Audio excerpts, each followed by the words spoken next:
வணக்கம். கவிதையின் தலைப்பு கல்லறையான சாலைகள். குளங்கள். சூரியனை சுற்றிக் களைத்த பூமியின் மேனியில் அரும்பிய வியர்வை துளிகள். கடல் நிறைய அலையடிக்கும் நீரிருந்தும் தாகம் தீர்க்கும் நன்னீர் தேக்க பூமி செய்து கொண்ட பச்சை மண் பாத்திரங்கள். கடல்களின் போன்சாய் கடிக்கும் உப்பில்லா நீருடன் தண்ணீர் கல்லறை உயிருள்ள மீன்களுக்கு. விண்ணப்பம் ஏதும் போடாது, ஈடு எதையும் காட்டாது, மிச்சயம் தள்ளுபடியென நிரம்பி வழிய கிணறுகள் கடன் பெற்றுக்கொள்ளும் நீர் வங்கி.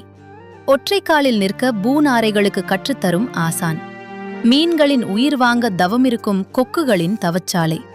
கரை வந்து மீளும் சிற்றலை ஒன்றால் 4 மணி நேர நடைப்பயிற்சி நத்தைகளுக்கு.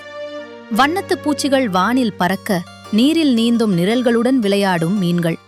சூரிய ஒளியில் மின்னும் வைரங்கள் கை நீட்டித் தொடுகையில் விலகிப் போகும் குளத்தடி மணல்.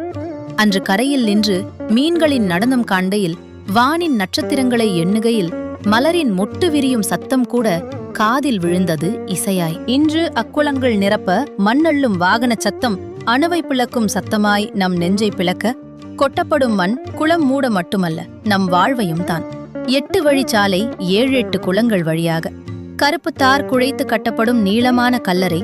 குளங்களுக்கு, மீன்களுக்கு, மரங்களுக்கு, நமக்கும் தான். கல்லறைகளுக்குச் செல்லும் சாலைகள் உண்டு ஊர்களில். 8 வழிச்சாலைகளே கல்லறைகளாய் பல ஊர்களின் வழியே இன்று. கல்லறைகளின் மீதுதான் வேகமாக பயணிக்குமாம் நாட்டின் நசிந்த பொருளாதாரம். வண்ணப் பொடிகளை முகத்தில் பூசி வசந்தத்தை வரவேற்கும் ஊரில் கரியை மக்கள் முகத்தில் பூசி எதை வரவேற்கிறது 8 வழிச்சாலை போடும் இந்த அரசு? குளக்கரையில் பணமாகிக் கொண்டிருக்கின்றன பிணமான மரங்கள், மரமறுப்பு இயந்திரங்களின் ஒப்பாரியோடு.